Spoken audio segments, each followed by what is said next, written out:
Good evening. Good evening. We had tonight a significant meeting with President Ալիևը and Prime Minister Nիկոլ Փաշինյանin. It was the occasion to have a frank and open dialogue on the current situation in the region. The EU is committed. We want to play a positive, a useful role for more stability, for more security, for more prosperity in this region. We also want to support the humanitarian gestures that are needed, also in order to strengthen the confidence-building measures on both sides. We are also ready to support all the positive efforts together with other actors. We have always supported the Minsk group, and we support all the efforts that are made in order to make progress for more stability, more security. Together, we have demonstrated that direct talks are useful and are needed, even on difficult topics. Of course, there are difficult questions, there are difficult topics, but the first step, the first condition, if we want to make progress, is certainly to have the occasion to listen to each other, to understand very well what are the different opinions, what are the different views, to clarify sometimes the different arguments. I sincerely hope and I'm convinced that this meeting was extremely useful, and I'm confident that it will be possible in the short term, in the mid-term, to maintain this level of direct contact between those countries. But also, I would like to reiterate the readiness and the commitment of the EU to play his role, to play his part together with other partners, because we have a clear vision, we have clear goals. We hope that it will be possible to have more stability, more prosperity, and more security in the region. And finally, we'll have tomorrow this Eastern Partnership Summit. We intend to propose a huge financial package of investment, and we hope that it could be also a leverage in order to enhance the cooperation among the countries of this region. Did you manage to unblock any roads, any corridors, any real steps of connectivity? Were there any unblocking?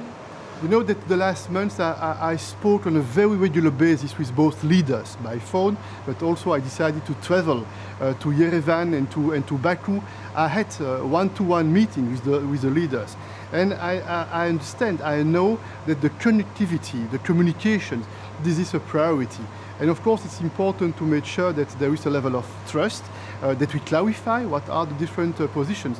But to be very clear, on the railways, for example, an agreement was made tonight, because this was very clear that they have a common understanding on what is needed in order to reopen those communication lines. On the highways, this is also an important topic. We have identified what are the questions that we need to work on in the short term, in the mid-term, in order to make progress. And I'm confident.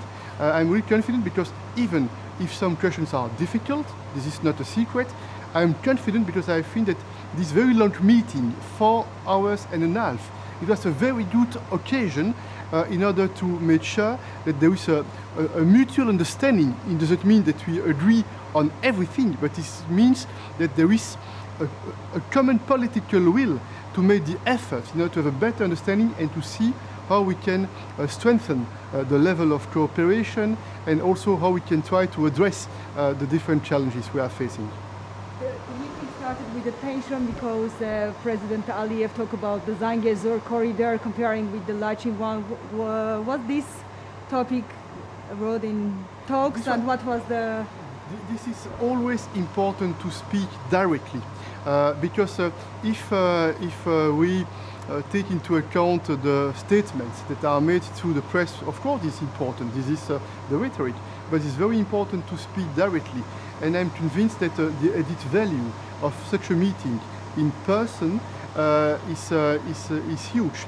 This is big, and I'm convinced after the meeting in person in Sochi, for example, this meeting today, I'm convinced will give the occasion in the near future to have other direct contacts between both leaders, which is very useful. And you know that a few weeks ago we succeeded, being very humble, to play a positive role in order to make possible a direct line at the level of the Ministers of Defense in order to try to prevent possible incidents or to manage incidents if there would be some difficulties, and in order to avoid further escalation. And those direct contacts at the level of the leaders, this is very important, I think, in order to maximize the chance for more stability and more security. In Azerbaijani press, there is circulation about the news that you left both leaders alone for a moment. Was it true? This is true, indeed. Was it intentionally from your part? Yeah, this is true, because I thought it was important for me to help, to support, to encourage, but it was also very important for them to have this occasion to speak directly. Agreement on sort of mutual customs checks, for example? Because that's one of the things that was mentioned. For the question of the railways, there is an agreement on the principle of reciprocity with borders and customs control. This for the railway, and we discussed in depth the topic highways and the question of those infrastructures that are needed in order to improve the connectivity. And I understand that they have clarified the topics that we need to work on in the next weeks and months. Thank you. Thank you. Thank you. Good evening.